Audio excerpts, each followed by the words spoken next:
Hi everybody, Craig here. Welcome to episode 19 of my 1.5 vs 6 Age of Wonders 3 playthrough series. In this series, I'm playing against a team of 6 Emperor AI, although I did begin the game with an AI teammate set to Lord difficulty. In this series, I'm playing as the Goblin Rogue, Gnulsa Nightstar. In our last episode, we started to really kind of rally our forces towards the throne city of one of our opponents, that being our nomad warlord opponent, Reynald Quazarin. You can see here we have eyes on his throne city. It's currently not very well defended as it's only got a single phalanx unit there, although you can see that he's got other units kind of in the vicinity, so I expect that by the time my armies get here, it's going to be a bit of a battle, as you would expect for an opponent's throne city. So we have Beneaths here leading a stack, and Beneaths is heading up this way. We're going to have to embark, unfortunately, try and get across the water here, so that'll take us a few turns.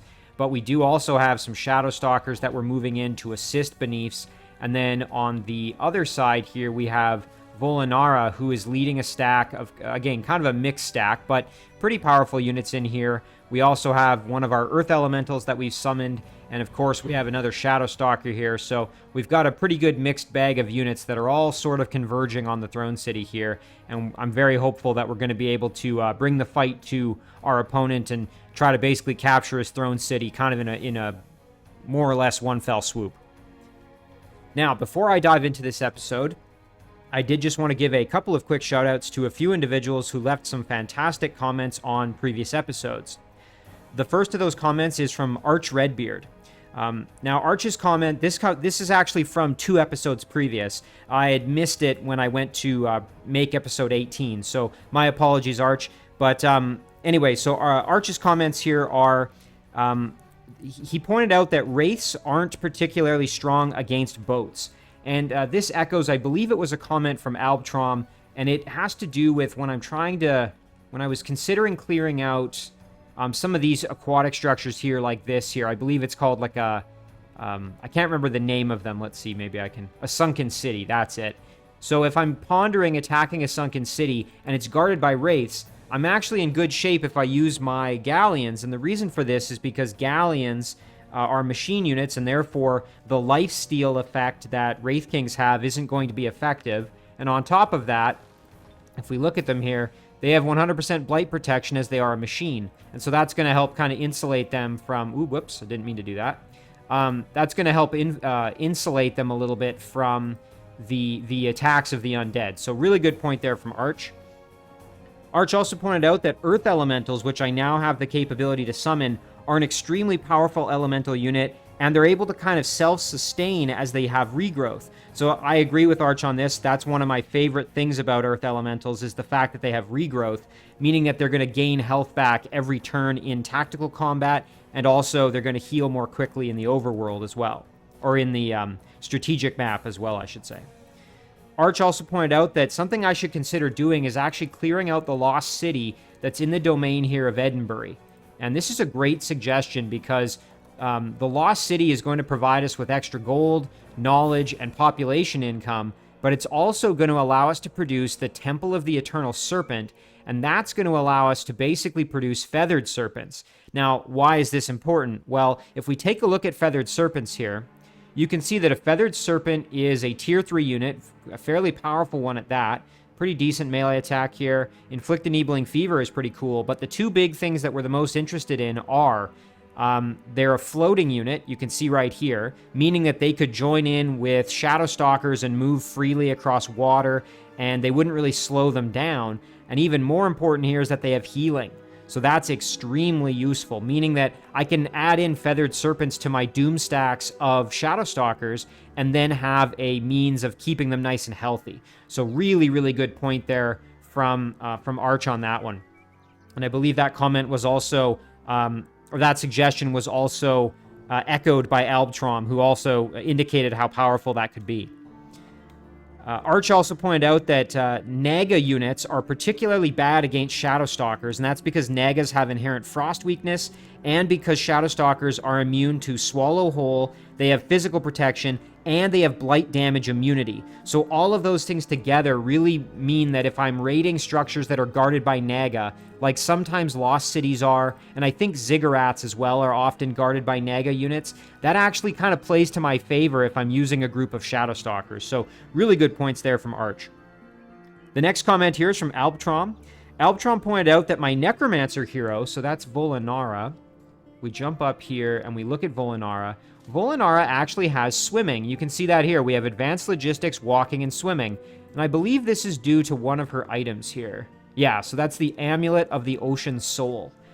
So really, really good. And the thing that's important about that is that if we look at her stack, we currently have Volinara, a floating unit here, and another unit with swimming. So basically what that means is if we were to have Volinara and these two units join in with maybe some Shadowstalkers or other units that can either swim or float, we're going to have extreme mobility and the ability then to basically just cruise across the ocean and the islands here without being impeded. So that would make us a much more kind of mobile, fast reaction force, which I really like the idea of. So great point there from Alptrom.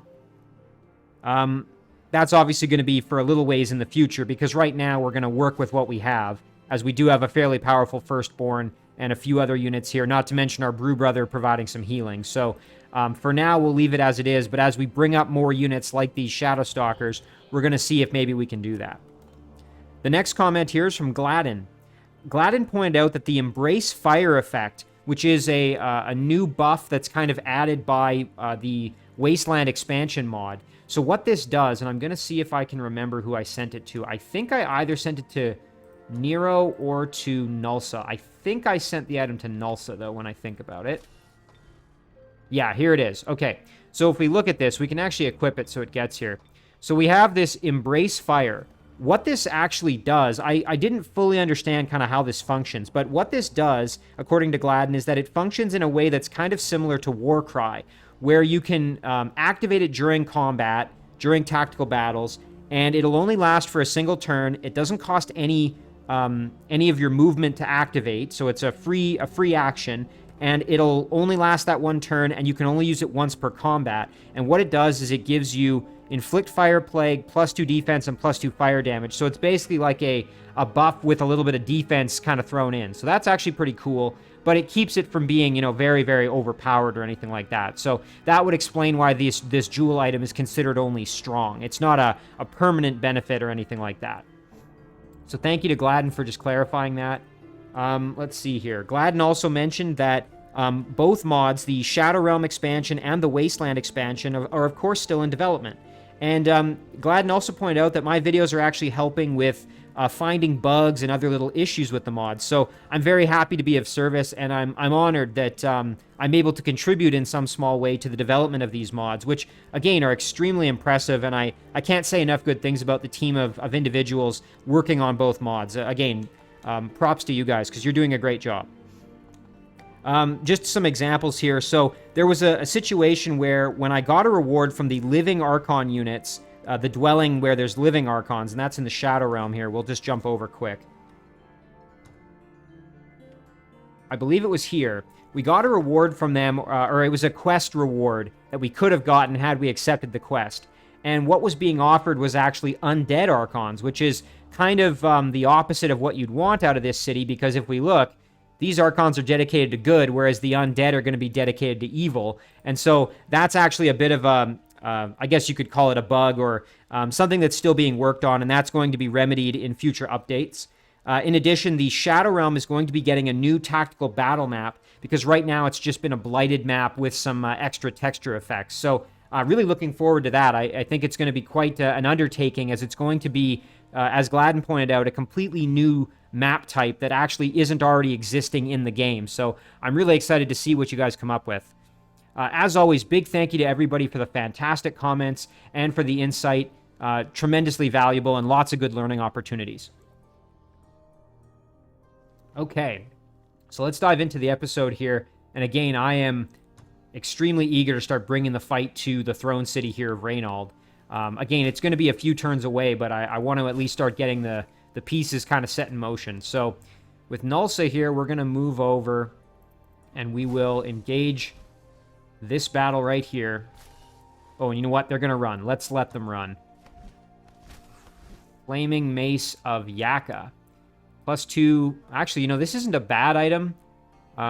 Gives you Coup de Grace, which gives you melee attacks deal an additional +5 damage against ensnared in net, entangled, frozen, petrified, stunned, or webbed units.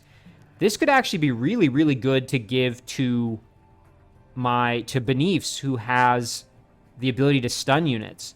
But that said, I think I'm just going to sell this for gold at this stage. I don't think that's enough of a game changer for a hero to be, you know, absolutely spectacular or anything like that. Again, not to say that it's not good, but... Okay, there we go. We're going to tunnel a little bit with our beetle, and then we're going to head back over here with the rest of our stack. And again, the goal here with Gnulsa is to kind of just keep building steam in the underground, and then we'll follow this path up through here and try to start bringing the fight to Alarmian, because of course we know that he's hanging out right there. So let's engage this battle here with what we got.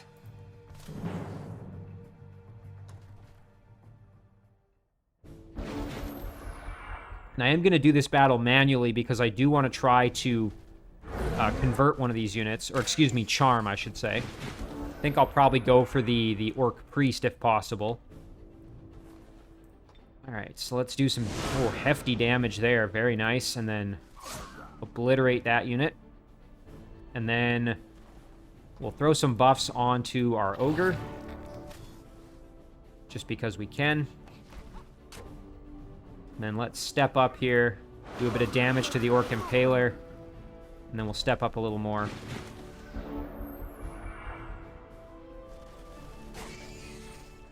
And that's fine. We can just handle the extra damage. Not a big deal there. So what we'll do is we'll step up with our Blight Doctor, throw on a Weaken, and then what we'll do is we'll step up like this, blast the Impaler for some absolutely devastating damage there. And then we'll step over like this and try for the Charm. Okay, and we didn't get it. That's fine. Just do some hefty damage there. The Brew Brother can step up, and our Big Beetle can actually step in and get the kill. No real worries there. Okay. And there we go. We got more race governance experience with dwarves, which isn't so bad. And then, yeah, I think what we'll do is we'll actually step the Big Beetle back one just to get the healing. Actually, now that I think about it, we don't even need to worry about that because we've got healing from Gnulsa, so I think we'll actually be fine. I was going to move him back to the Brew Brother for the healing, but I forgot that Gnulsa also has healing. Let's see, we've got... Okay, now this little stack can start moving as well, but we need to figure out what to do with them. Again, it would be great to have them join up with Gnulsa, but I think Nulsa's stack is probably too far away at this stage. And unfortunately, I don't think this stack is really powerful enough to really go to battle with some of these units here. I just don't think it's a good idea. So maybe what we'll do instead is we'll kind of retreat back, and we'll try to head back to the surface. Now, let's see. There were some ways up to the surface. There's one down here for sure. It's a little out of the way, though, so if we go up, that's kind of going to bring us here, and there's not a whole lot going on in this area. So that's maybe not the most productive thing to do. You know what? Maybe we will risk it and try to join up with Gnulsa. I'm just concerned about roaming units because, again, that's going to pose a bit of a problem for us. I suppose we could jump into the water and then kind of ride the waves up to the top here and try to kind of get around it that way. So maybe we'll kind of see what... Ooh, and there's the units guarding. You know, and again, I just don't think we're strong enough to do that battle. You know what? We'll turn around and go this way. We can get into the water here or cross the bridge there. That'll be the plan. All right, so we have a Shadow Stalker over here that we've produced in the City of Lilac, so we have to decide where to send this Shadow Stalker. I think we might actually start sending a couple of them over to Edinburgh to basically clear out this lost city because I'm really excited about that opportunity. So that's what we'll do. We'll start sending... We won't send all of them over that way, but we'll at least send a couple. And then we'll... Oh, and we're already making another one, so I don't need to change the production there. And we've got this little stack here, which again, we're going to use to clear out as much as we can in this area. So we'll move up here. We'll clear this out next chance we get. And then that's going to more or less do it for our turn here. The rest of these are just join offers. We're going to be casting Treasure Raiding to try to get that up and running yet again. And yeah, I think we're in good shape. So let's end the turn and kind of see what happens. Okay, there we go. Now, while the turn is flipping over, let's kind of think about this a little more. So in terms of getting Beneaths up to the Throne City here, we're going to have to embark. So that's going to take, you know, a couple of turns just to get Beneaths over. And that's again why eventually I want Beneaths leading a stack of flying and floating and even swimming units, because that's going to really, you know, stop this kind of issue I'm having, which is, oh, wait, we got to embark and then we got to take a turn to do that. We'll be able to just kind of keep the stack moving as a big Doom stack. And again, we're going to level up Beneaths at some point here and give Beneaths floating, which will allow her to lead a stack, which would be very, very useful. And then, yeah, Volinara, we're going to be able to make landfall here.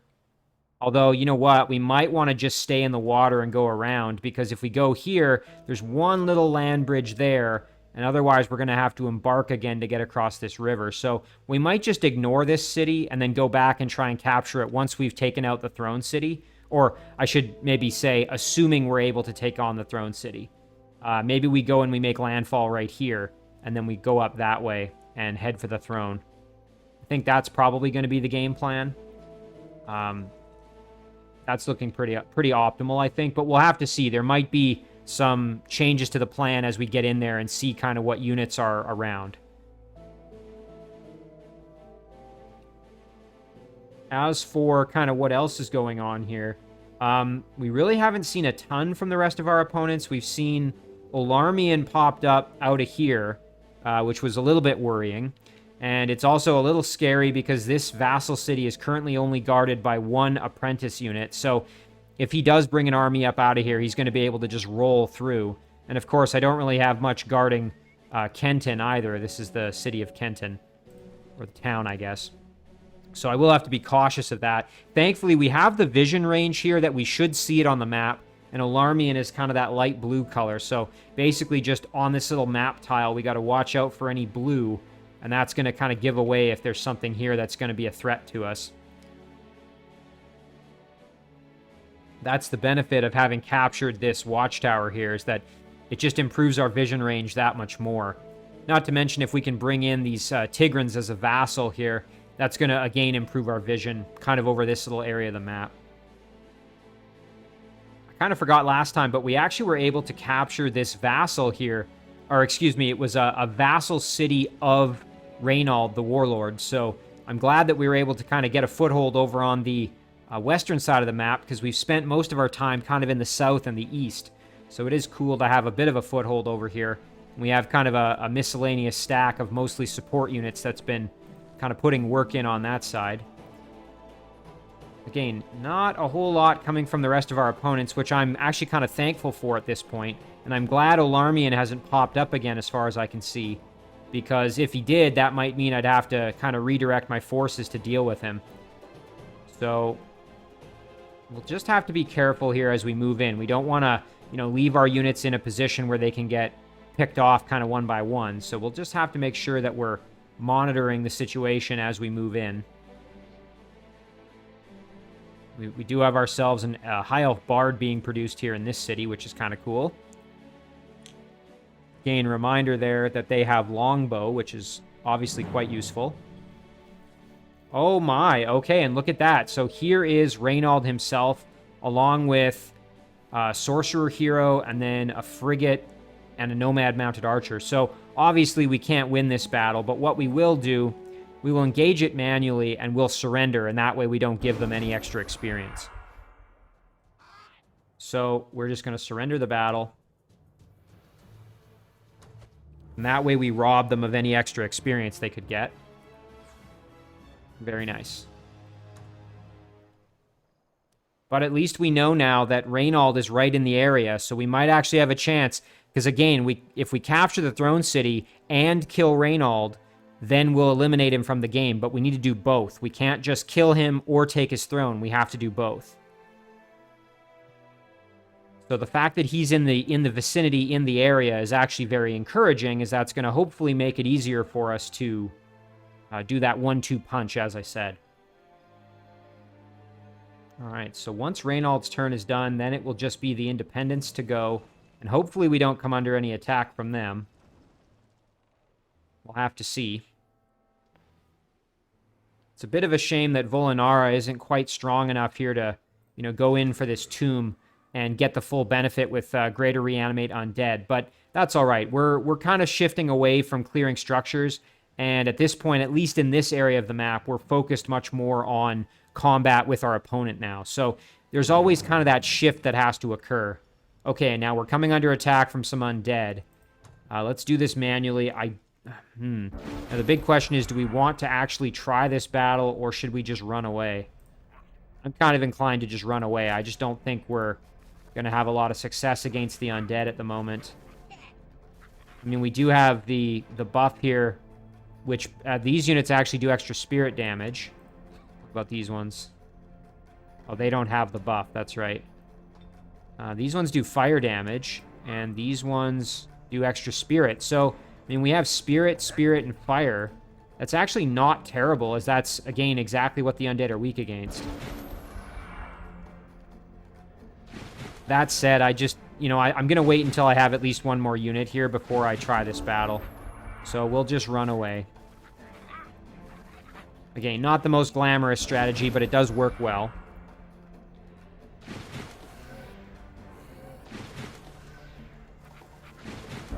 And thankfully, due to the low movement capability of the Lost Souls, we are going to be just fine. And you can see that the Reanimator is kind of behind the Lost Souls, so not going to be able to get in range to do a ranged attack on us, thankfully.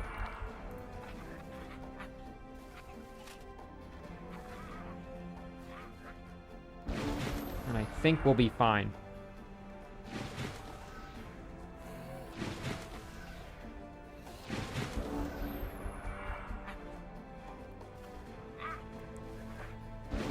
Yeah, we're in good shape here.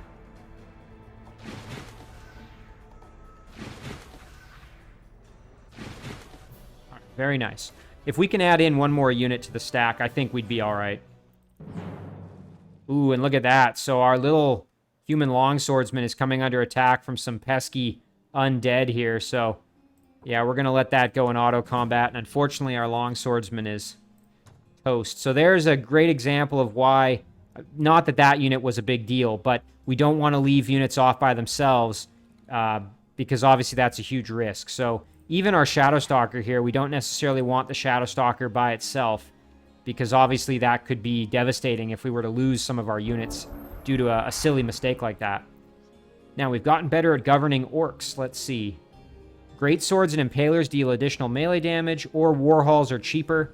I think we'll do the Warhalls are cheaper. And again, we may eventually still want to get some Shock Troopers in that one orc city. I remember there was an orc city. I don't remember which one. We can go back and find it. That has a dungeon. I think it's the one underground kind of in the south here. Yeah, so this one that has the dungeon. That would be nice to get some really devastating Shock Troopers out of here. So we may still produce them. Kind of just specialty in that city. So, let's see here. Domain Invasion at Leandris. Okay, so we've had some undead. We're going to have to go deal with that. In fact, we might as well do that right now while we're thinking about it. You know what? I'm going to let this go in auto combat. We should be okay. Yep, there we go. And then we have a situation in Hamlet as well. Okay, so this unit's kind of prowling around, but thankfully hasn't actually attacked the city yet. So I think we're okay in that regard. Our Succubus here, we were just sending further north, so we'll kind of just keep doing that. We had Bebjun, of course, the undead invading, but we will manage that here shortly with some additional units. So now you can see we actually have a Goblin Bard to assist us. So now with the Bard, we might actually have a decent chance against these units, just to have kind of an extra unit there. We'll cast our treasure rating to get that back up and running. That was disjuncted in the last episode, unfortunately. There we go. Now, what else do we want to throw up for spells here? We actually have 66 casting points, so we could do either a Spiritual Freedom, an Iron Grip, a Grimbeak Crow, or we could start working on another Earth Elemental. I'm kind of inclined to go with either a Spiritual Freedom or an Iron Grip myself, but we'll have to see. Maybe we'll wait to make that choice just yet here. As for Beneaths, we just want to head up as close as we can to get to the water here. So now let's see, can we get there in this turn? Oh, unfortunately, no. I was hoping we could embark this turn. It's kind of annoying that we can't quite make it there. I don't want to leave any units behind because this stack, although powerful, again, I don't think it's worth leaving these units behind. I think it's better to keep them together. And then our Shadow Stalker can step up like this and join in with the stack, or at least be right next to it for the time being. So that's fantastic there. We have ourselves a Succubus and Shadow Stalker here. I think we'll just move them up through the water, and we'll actually group them together just to keep them a little bit safer as they travel. Meanwhile, Volinara, again, my plan with her is to actually kind of head over this way. And get there as quickly as we can. So we're going to do this. There we go. And then this Shadow Stalker can just head right over and chill out kind of right beside Volinara. And just kind of stay with the stack. And that way we don't have to worry too much about that unit getting ambushed as it's moving on its own. Okay, now this Shadow Stalker, I believe, was heading over this way. We were going to grab the haste berries, if I'm not mistaken. So let's do that. And then I think we were just going to kind of keep moving in this direction. So we'll have to watch out because those undead are prowling around. So we might actually want to hug the coastline a little bit more here. Hopefully that keeps the undead away from us. But if we do get attacked, I mean, it'll really suck to lose a Shadow Stalker. Let's see. Were there any alliance proposals? There's one here from Yargan. Happy to accept. 200 gold, 233 gold, sure. Very nice. All right, so we have Gnulsa as well underground here. So let's see. Do we want to go grab this and then head up here? Maybe we could even round through the ancient ruins kind of on our way north. Yeah, sure, why not? Let's do that. Give us an opportunity to at least raid something on our way through. And it kind of gets us in the same spot anyway, so that actually works out pretty well. So we'll do this. Looks like we've just got bards here. And I don't think... Yeah, so you know what? We could try and recruit a bard, but I don't think they're really... It's going to make a huge difference for us. So you know what? Let's just do this one in auto combat. Yeah, we should be just fine there. Okay. Wasteland Raider Boots. Baron's running in Wasteland Concealment. We get some gold and some extra knowledge. I don't think this knowledge is enough to push this to be finished this turn. So I think I'm probably just going to sell this for the gold. Because I don't think 52 is enough. I'm not 100% sure about that. But yeah, let's just sell it. Get the extra gold out of it. And then we'll head up this way. There we go. And yeah, what we'll do is we'll just tunnel right through the wall here and then go and try and grab this dwarven city from Olarmian. And maybe on our way through we can grab an extra unit or two to try and kind of reinforce us. Now this little stack, we can, again, head north here. We'll just go like this. There we go. Thankfully, the roaming units don't seem to be in the immediate vicinity, so we might have dodged that bullet. We're going to try and get this stack just to kind of reinforce Gnulsa a little bit. And then... Let's see what else is going on here. Underground, I don't think there's really a whole lot else we had in the way of kind of things to do. We did have these two Shadow Stalkers who were going to clear out these pesky scoundrels, so let's do that. Very nice. Oh, and look at that. We got ourselves a Tigran Sun Guard and some gold, or we could just sell this and some extra movement sandals.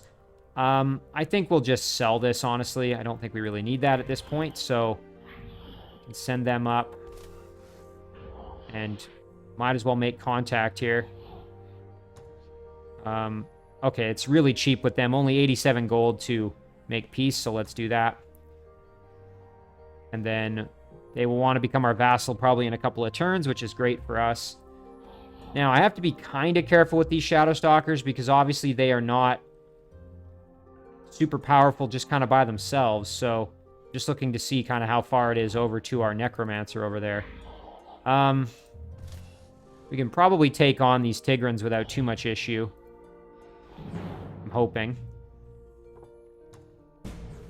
Yeah, there we go. Now, we are taking some damage, so we'll have to kind of ease back a little bit on the combat, but... Okay, here we go. We can either make a Shrouded Altar, or we can make a Mercenary Camp. And I think this is going to be a situation where I'm actually going to do the Shrouded Altar, because that means that my Elemental and Irregular units are going to have an additional rank. So, let's do that. So now any Shadow Stalkers produced here are going to come out with already a promotion in hand. So that's great. Very happy about that. Okay, let's go back underground here and take a peek more at those Shadow Stalkers. So we'll send them kind of over this way as well. Okay, there we go. We can make some contact, grab some gold maybe. Kind of expensive to use sort of as scouts like that, but again, we want to just get them kind of involved somehow, so maybe we can join them up with Zhang over here. All right, so speaking of Zhang, let's decide what do we want to do. I think we're going to send Zhang down this way to clear out some more structures, try to get to level 7, and then we'll come back for the tomb if possible. So let's do that. We have this Wraith King as well, but I don't think we necessarily need an extra unit to join in with Zhang at this stage. So we'll do this, and we'll do this. And I will do this one manually because this is a little bit trickier. Our stack isn't quite as powerful yet. I will start using auto combat a little bit more frequently just to kind of try not to get super bogged down as we go. But of course, any battles that require, you know, a little more maybe tactical insight or whatever, I'll do in I'll do manually, of course. All right, send our Wraith King in, get real aggressive. And, oh yeah, our Nightshade Fairy can put some work in. And then our Cavalry can take advantage. Fantastic. Cadaver can step up. Can put some hurt on the Phantasm Warrior. So we're either doing minimum of 4, maximum of 6, or minimum of 4, maximum of 6. Okay, either way. So we'll just do this. There we go. That'll do it. So that Wisp is probably going to go after our hero, I would guess. Oh, no. Okay, it's just going to go after the Cavalry. Kind of funny that it used its phase when it could have just walked up and hit more than once. That was kind of funny. The Nightshade Fairy can get the kill there. We can step up like this and drop a nice big heal. Fantastic. And our caster could pretty much get the obliterating kill there. That wouldn't be so bad. Let's do it. Excellent. Nice level up for them as well. That's now a gold medal on that caster. That's very nice. And we now have Lesser Reanimate Undead with that caster, which is excellent. A Shimmering Orb of Eldor. This is a +2 resistance jewel item. You know what, though? That's a lot of gold, and I think I'm just going to take the gold, honestly. Not that that's a bad item by any means, but that gold is very nice. So, all right, yeah, Zhang is getting there. We just got to do a little bit more fighting here. Clear this one out while we're in the area.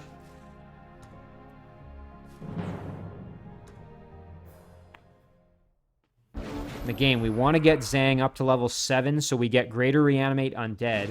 Then we can clear that tomb and try and get ourselves another powerful undead unit if possible.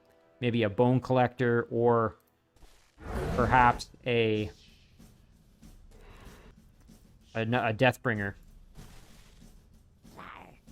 And that would be excellent, as that would give us access to Ghoul Curse a little bit earlier than having to wait until our hero is at level 9. Okay, so this Wisp needs to be killed off. There we go. Let's see. We want to get some experience with Zhang, so step up here and see what we can do. here's a good opportunity. We'll attack the apprentice for some damage.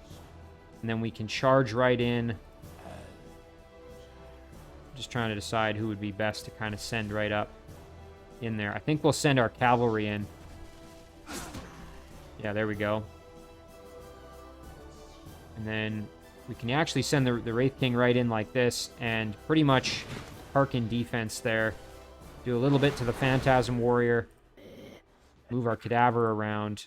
And I think that's going to do it for the turn.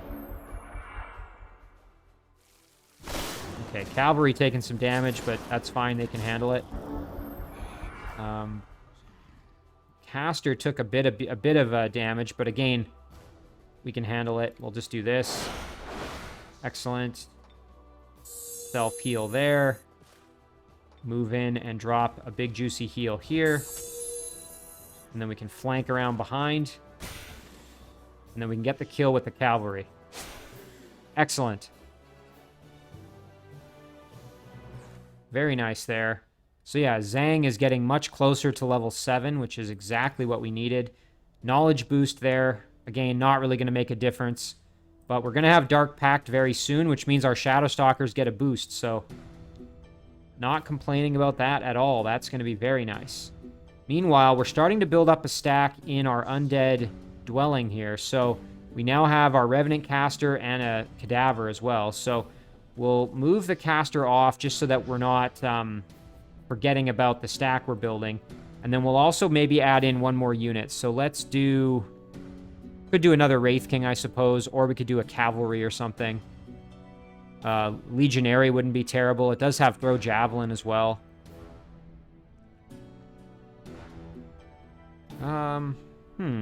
Decisions, as always. So we're going to have a Caster, a Wraith King. I think the Cavalry would be nice to have, so let's do that. And then we can add that in, and we can have a little stack to send northwards here and start clearing structures over there. So that'll be really nice to have.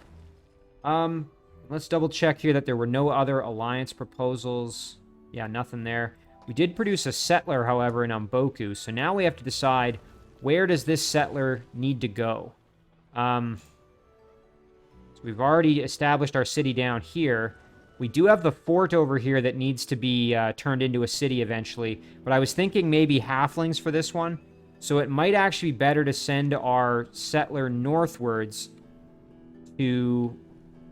Again, I was planning maybe on this island up here. This is kind of already ready built for some goblins, as it's got blighted and wetlands up here. So that might be a good spot. But yeah, again, decisions as always. I think this is a great one for some halflings, just because of the fertile plains and temperate there. Because again, if we check out halflings, they like, if I remember correctly, yeah, they like fertile plains. We can also, I think, do we have access to... Yeah, we do. Okay. We have terraforming, so we can always change that if need be, but I still think it would be nice to just send halflings over here, especially since the halfling cities I have are already kind of in the vicinity. So you know what? One that I might do is actually this city here. Rather than doing another succubus, I'll wait until this one's done, and then I might actually make a settler. And then we can establish that city. But yeah, in the meantime here, let's send our settler northwards. We'll have to be a little bit careful because obviously, you know, there could be some roaming units. Although we've cleared out most of the kind of riffraff in the area around here that was threatening us. So I'm less concerned about that at this stage. You know, this is another one. This unit here, we might be able to just kind of send over. Rather than, I was originally sending this Shadow Stalker in to fight, but might actually be better to use it to clear out the Lost City, along with the one or two others we have coming. So maybe we'll do that quick. Clear out the Lost City, and then we can turn them around. Could even send that priest over to help out if need be, just to throw on the Bestow Iron Heart, because that can help a little bit. Okay. Let's see what else we have going on. So... working on our first Shadow Stalker and Scourled. Once that's done, we can kill off this roaming set and then start clearing out structures around here. That's going to make a huge difference for us. Over here in in Issel, we now have our little stack here that can start putting work in.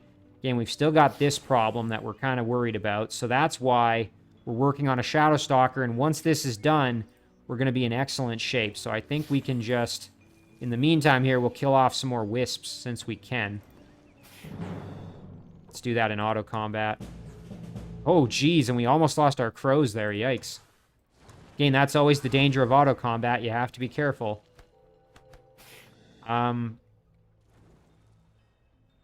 Okay. Oh, and we lost... Did we lose our... Oh, and we lost our archer, too. Wow. Okay, that was a terrible battle. I didn't even realize, but that archer died. Okay, well, that was horrible. We lost a high elf stormbow. That's terrible. Well, again, that, you know, shouldn't have probably done that one in... shouldn't have done that one in auto combat, I guess. Yikes. All right, well, what we'll do instead here is we will park this stack right here. And that way, once the Shadow Stalker comes out, we'll add it in. We'll still be okay, but boy, that sucks losing that. Yeah, that's the risk, though. That's the risk you take when you do that. Let's develop our dwelling a little bit further. We can start producing storm wyverns, but of course I'm not content with that. I want the storm lair so we can make storm dragons, because that's going to be really exciting. So we're going to do that. Ooh. And then, you know what? Since we're already super cheerful, why don't we just rush production? It's only going to cost us 210 gold, and then we can start pumping these dragons out in the Shadow Realm. That's going to be really cool. So you know what? Let's do that. Yeah, excellent. Really doesn't make a difference. They're still cheerful, so good opportunity there to kind of take advantage of that. And thankfully, we now have our Shadow Elf village that's back in our control. We have a unit produced to at least keep the city, you know, have some semblance of defense on the city. In terms of what to produce here, I think we'll just work on kind of upgrading the city a little bit, getting it a little bit more kind of developed. This would be where a siege workshop would probably be helpful, just to increase our production a little bit. Now, these wyverns, unfortunately, this cadaver is not long for the world here, as he's going to wither and decay very shortly. So we have to decide, what do we do with these wyverns? This might be a good time to maybe send them over here and see if we can figure out where these roaming units have been coming from, because, again, we actually lost the Shadow Elf city to some roaming units, and I have no idea where they came from. So, yeah, unfortunately, he can't do any extra scouting. I was hoping he'd maybe be able to see a bit further before he withers away. Okay. Now, while we're here, let's think about Nero. So Nero can now go raid this tomb. Ooh, and look at this. Okay, we can grab ourselves a reanimator, which is going to finally give us some extra undead healing, hopefully. So that's very, very nice. I would say quite strongly needed. Maybe not desperately needed, but certainly appreciated if we can get our hands on it. Yeah, we'll heal up the pony riders because, again, they've taken some punishment in the last few battles. Need to be mindful of our cadavers. I think we'll try to have them sort of be killed off just so that we can revive them with... or have them come back with resurgence and get more health back. Because right now they're in pretty rough condition, as you can see. So we'll step them up and have them try to kind of, you know, suck the enemy units into attacking us. And then we can follow up with our units here. Okay, they're not going to bite. Well, that's fine. We'll go and make you bite. And yeah, we'll play it a little bit conservative here. We don't need to step up and, you know, go wild and crazy with it, but we will let our cadaver, again, take the brunt of the damage here. Yeah, there we go. And of course, they brought back a cadaver out of mine. And this cadaver is now very powerful because it's theirs, so we can just start killing, basically, and we'll bring back one of them here. So we'll do that. And we can charge in here with our pony rider and do some work. Very nice. Might want to keep the Banshee kind of back just so that we're not, you know, in an excessive amount of risk there with the Banshee. Although if the Banshee does die, we can always revive it if need be. Let's do the Orc Deathbringer, get the kill, and then what we'll do is we'll step up, do a Greater Reanimate Undead. And just like that, we have ourselves a Tigran Reanimator. The only problem is that Tigran Reanimator's probably going to get killed here. Ooh, and there's those wargs. Yeah, there goes our Tigran Reanimator. And of course, now it's going to just come back as a cadaver. So, kind of a shame there. I probably should have seen that one coming. That was a bit of an oopsie on my part. Kill off the warg here. There we go. Yeah, it's annoying making all these cadavers, of course. Kill off the Reanimator there. These ones have already used their raised corpse, thank goodness. So, at least we know that we're not going to have to deal with a ton of additional corpses here being raised into cadavers. So, we've got a dwarf and a high elf. I think I'm going to use Nero here, and I'm going to shadow step in behind, I think, if I can.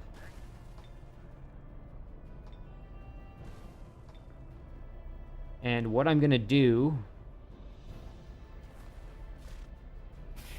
is I'm going to try to control undead on one of them. Let's try the dwarf. Okay, didn't work. Yeah, I kind of botched this one a little bit by using my Greater Reanimate Undead prematurely. I think that was a mistake on my part. Alright. Nero should be okay. I don't think he'll get... Yeah, there we go. We're fine. So now... One of these cadavers had a ton of experience. That was my cadaver from before, of course. Kill off that one. Excellent. And then with Nero here, we might as well... Yeah, we can't bring any of them back, but we can do this. There we go. We got ourselves a cadaver at least. Do some work with our... Oh, nice. Get a stun and then get a kill. Excellent. So we got some experience at least. Again, that was kind of a bit of a blunder on my part. Thankfully, again, this cadaver... Oh, I guess when this cadaver gets brought back on the other side, that might actually mean that we lose it. Oh, well. I mean, not a huge problem. Ooh, a sun shield. We'll take that. I think there's a hero that's going to need that. Yeah, that was kind of unfortunate. Because that cadaver got converted like that, we actually lost it. And now we just have this one, so it's a bit of a shame. He was quite leveled up, but that's all right. We didn't really need him at this stage. So now let's take a look if there's a hero that needs that shield. I suspect someone's going to be able to benefit from it. Gnulsa has one. Olinara has a pretty good one. Benifs has a good one for her. I think this might actually be better for Nero than what he currently has. It's also going to give him some fire protection. Not that the quiver is bad by any stretch, but I just think having the extra protection is better for him. Not to mention the extra defense and resistance to non-flank attacks. So I think we'll sell this one off. There we go. Yeah, I kind of blundered that battle a little bit. Thankfully, the stakes were pretty low, so not too upset about that. Now, let's send Nero maybe over this way, and we could start, you know, at least seeing what's over there. This would be where it's great if we had a unit we could do a bit of scouting with. So, you know what? It's maybe not the worst idea to summon a crow over here and start heading that way, just to see if we're wasting our time with Nero. You know, I kind of talked myself into it. I think that's what we'll do. Okay, yeah, there's lots of structures over here. Ooh, and it looks like another dwelling, perhaps, or city. Might be another dragon dwelling, which would be, again, kind of cool. We've just got a ton of dwellings in here that are generating a ton of extra income for us, so... All right. So, I blundered a little bit with Nero, but thankfully nothing too devastating happened. And we've done a lot of our underground movement. Let's see, have we moved with Gnulsa already? Yeah, we have. All right, so now let's start thinking production. Now with Beb Jun here... Production. Maybe we make one more unit here. Do a Goblin Assassin, I suppose. It's not the worst plan in the world. Yeah, there we go. And again, we're going to just have to fight these undead eventually. But for now, we'll maybe let them attack me instead. Now, in Umboku, I have a few options. I do eventually want to make a builder and give it to this stack of galleons over here. Speaking of which, I guess I can move these galleons, so let's do that. Oh, nice, okay. Ooh, and we've got some undead who could... Ooh, that's a little bit maybe too strong for us with 2 bone dragons. So you know what we'll do is we'll raid this and then keep moving away from those bone dragons. This will give us our movement back. Yeah, we really don't want to lose the galleons because they're obviously quite leveled up, very powerful, and they've been doing a lot of work for us, clearing a lot of structures, so... Alright, yeah, we're just going to blast the heck out of these units. Very nice.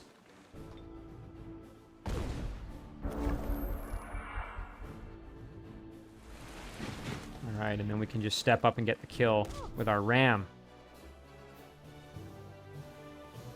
Alright, excellent work. And of course, we got our movement back, which is exactly what we needed. We might actually run ourselves down this way just to stay as far away from these undead as possible. So yeah, let's do that. Oh, and look at that. We've got a bunch of additional places to encounter here. So there's one here. Open borders and a peace treaty. Absolutely. Let me know when you're ready to talk. Not quite enough to encounter this one. Let's see if we... There we go. Open borders and a peace treaty. Absolutely. Once again, let me know when you're ready to talk. And then we can head down towards the treasure. Excellent. And then we'll loop around here. Kind of cut under this island here and under this bridge maybe. And then we can come in and grab ourselves a builder. So you know what? We will take a turn here. We'll make a builder because we already have a Master's Guild here. So we'll produce a builder that has Repair Machine. And then after that, we'll start pumping out some additional Shadow Stalkers, I think. Now, up to Beltheme here, we did produce ourselves our first High Elf Bard, which is kind of cool. I'll move that off just so we have a reminder that that unit is there and ready to, you know, start fighting, basically. But, you know, it might not be so bad to actually keep working on this city, improving its production capabilities and getting it ready to pump out some Shadow Stalkers because it is kind of on the front lines of battle currently. So maybe not the worst idea to keep upgrading the city. In terms of growing the city, I mean, if we grow it a little further, we'd get the haste berries there, which wouldn't be so bad. A little extra production. But I think, you know what? Let's just do the planar gate. It'll take 3 turns, but it's relatively cheap, so we'll do that. And then, yeah, Benice is done for the turn. This army... Oh, yeah, right. This army can start doing work now. So let's finally get this army into action here. We'll do this manually just to make sure we don't take any stupid damage.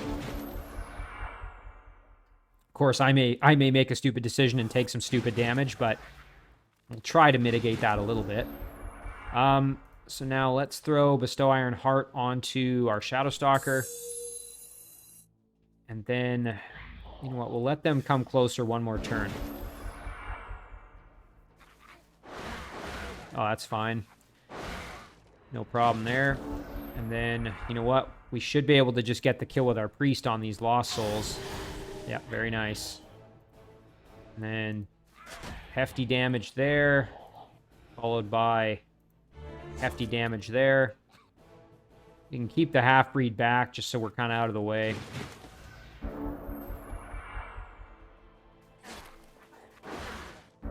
Okay, a little bit more damage, but again, nothing we can't handle. We might as well step in behind and just get the kill. Excellent. And we got a buff from that shrine. Let's see. What did that do? We have Mark Blood Sacrifice, Inflict Curse, and Guard Breaker. It's pretty powerful. Grab this. And then I guess, you know what? We could try and clear out this Ancient Ruin, which maybe now that we've got the buff, that could actually be pretty useful. Let's head over and see if we can do it. Oh yeah, we can handle this, I think. We are going to be cursed, but I think we can handle it.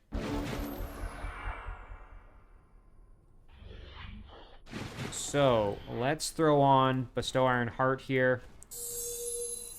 And then we're going to step up that way, step up that way. Now Now we have to watch out for the charge that's going to come from these berserkers, of course.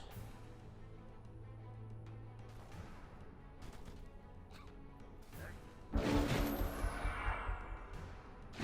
kind of want them to attack me first before, you know, charging kind of headlong in there.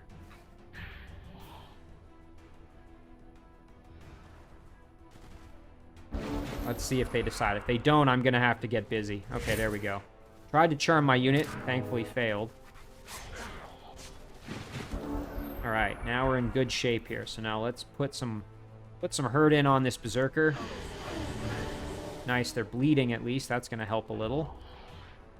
And then, oh, and look at that. Now that we have Guard Breaker, we can really start putting the hurt on, which is great. Let's get the kill here with the half-breed. Fantastic. Then we can use our Shadow Stalker to get in and attack that Bard. Nice level up there. Very good. And then, you know what? We might as well use Guard Breaker on this Berserker. Oh, amazing. Not to mention we... Oh, and they died of their bleeding. That's perfect. Ouch. All right. And then, you know what? Let's mark Blood Sacrifice on here. And then I think we'll get some health back when we do get the kill, which is going to be good for us. So we'll step over like that, do a huge backstab, and then get the kill. And there we go. Nice big health boost to everybody, so that's good. Fantastic. Tunic of the Young Adventurer. Okay, so this is +1 defense and defender. You know, that's actually pretty good. Again, this is going to go to waste, which is a shame, but I do like this Tunic of the Young Adventurer. I'm going to take that. Oh, and you know what? That didn't go to waste. We actually had enough to finish that early. Oh, that's excellent. Okay. Well, I spoke too soon.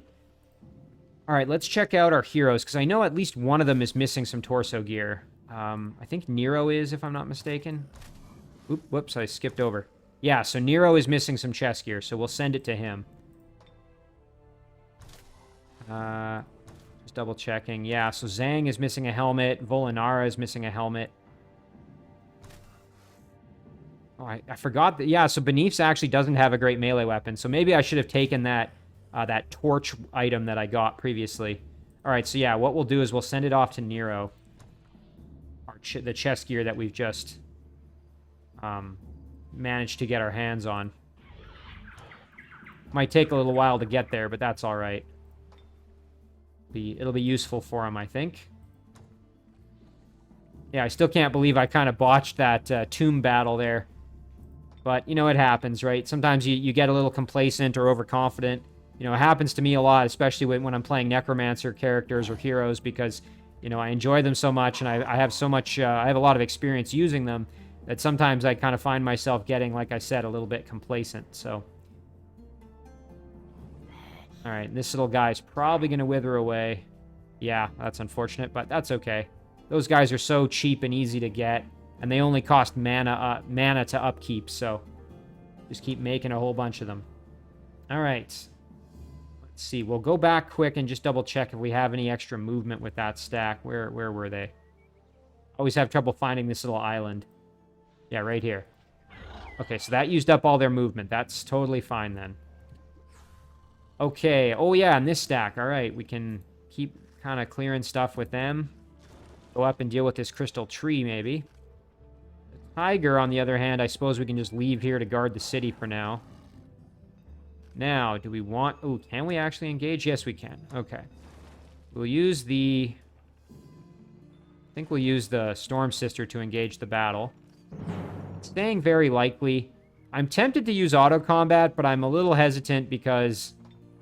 Don't want to lose anybody in this one. You know what? Let's see what happens. Okay, very nice. We took some damage with the spider, but we got it done. Halfling Trick Bauble. So this is kind of an homage to Lord of the Rings, I think, and the one ring that gives invisibility. But we don't really need that, so we're going to sell it for gold. You know, kind of a plain gold ring, of course. So yeah, that's good for this stack. That'll do it with them. This one we're going to send over this Shadow Stalker. Again, we're going to make that army to clear out that lost city. And we might even want to check, just to double check what's in it. But I think we'll be able to clear it with Shadow Stalkers kind of regardless. Okay, so now let's do our new research choice. So now we've got plenty of options here. Ooh, look at this. Master Cartographer. The entire world map is explored and stays that way. Explored hexes are still covered in fog of war, though. You know, this would be fantastic to get access to at this stage. Shield of Light, combat spell. Okay, so that just buffs a unit with some protection. Guild of Shadow Thieves. Founds a thieves' guild inside target enemy city and conceals it with magic. The city generates minus 40% gold per turn, while the casting player gains plus 5 extra income. Now that is pretty cool. That would be nice to get, you know, kind of earlier on. But of course, we sort of mainlined going for troops, which I don't regret at all. But Aura of Inspiration. Target friendly unit gains plus 2 damage, physical damage, 3 spirit damage, and inspiring aura. Wow, that's a pretty decent buff. But again, these are all kind of single target combat spells. I think we'll do Master Cartographer. Not the most efficient use of our knowledge income, but I just really want this one. I think that's going to make a huge difference, and we won't have to worry about, you know, exploring quite so much. And yeah, this one we're going to just tell to chill out because we have more units coming to assist. We have a sunken city here, which, again, we could consider doing. Let's at least go see what's in it. Okay, so here's that situation where we could blast these wraiths. Try it out with our galleons here. Again, this one's a gamble, but you know what? Let's do it. I've had a few comments there, that, like I pointed out at the beginning of the episode, that have said we could probably do it. So we'll try it out. I mean, again, I have to be very careful because obviously this could end poorly for me, but... all right, so we'll probably want to see what kind of damage do we do with our cannon shot here if we can hit. Actually, not bad. We could probably kill off one of these units for sure. Oh, dang. Okay, that was a total misclick on my part. Yikes. Okay, well, that's really, really unfortunate. Yeah, I didn't mean to do that at all. It happens, though, right? So sometimes, you know, you don't click the way you want. We'll just have to make it work. Let's see. So we want to now step up and try to at least see if we can maybe kill off that wraith. Okay, fantastic. Now, thankfully, we do have the builder, who I suspect is going to be able to make up for my blunder there.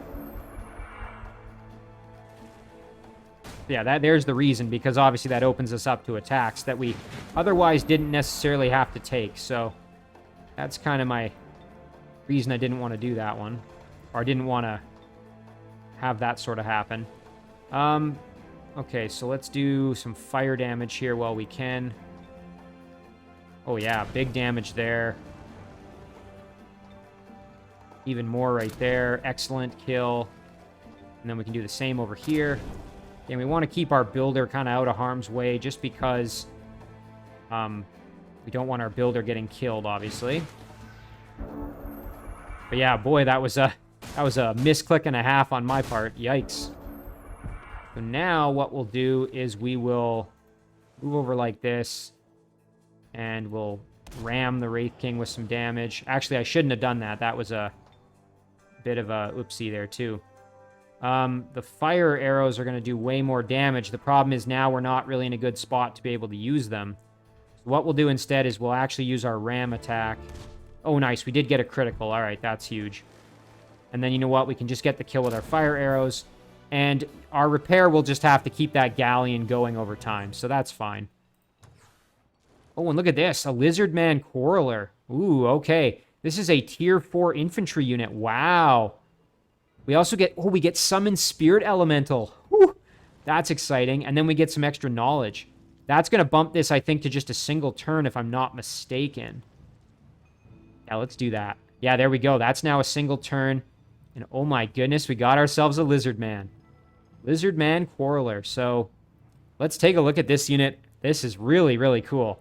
So this is a tier 4 melee unit that has phase, mind control immunity, charge, overwhelm, inflict drenched, which means that units drenched with water gain fire resistance, frost weakness, and shock weakness. Water shield. This unit gains +1 defense and +2 resistance to non-flanking attacks. Additionally, grant protection from water and spirit both by 20, or excuse me, so frost and spirit by 20%. That's pretty exciting. Infantry wall climbing, it's an armored unit. And it has armored scales, which makes it immune to armor piercing. That's insane. Oh my gosh. And then, of course, Lizardman Bond. So if we have additional Lizardman units, they'll get a buff here.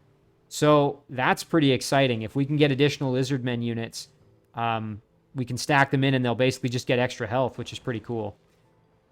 Wow. Pretty neat unit there. I'm very happy to have it.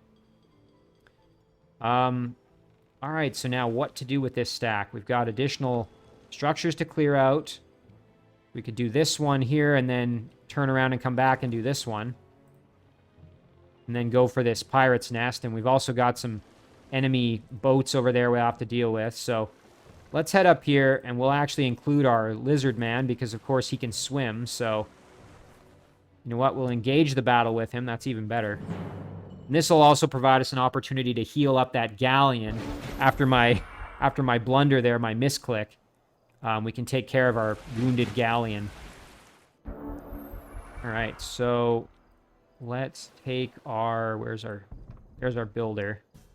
So we'll move our galleon over.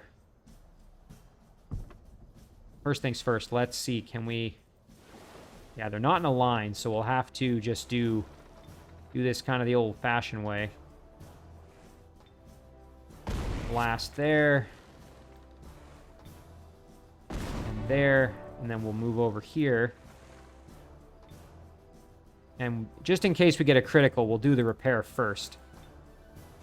Yeah, there we go. Excellent.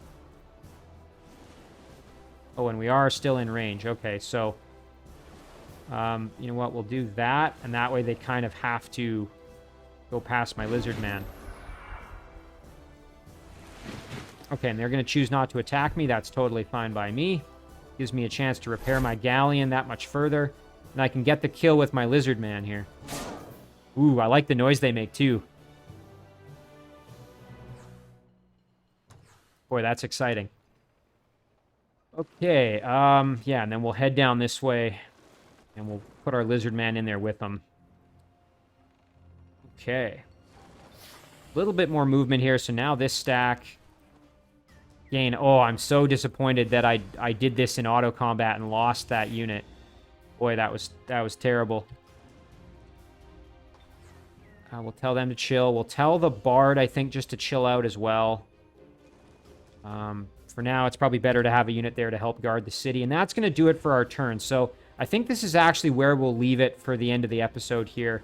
Again, all just join offers, and we'll have to decide what do we want to cast for a spell. I'm thinking a Spiritual Freedom on one of our cities that's going to produce units. Perhaps our Dragon Dwelling, although that's a few turns off still. But we'll have to think about that as well. So, again, we're moving everybody over. It's going to be a little bit until we're kind of in position to attack, but things are shaping up very well. So let's zoom out. We can see that. So again, very shortly, one more turn, we're going to have full access to the map, which is going to be really, really nice for us. So let's save it right here. Save this one as episode 19.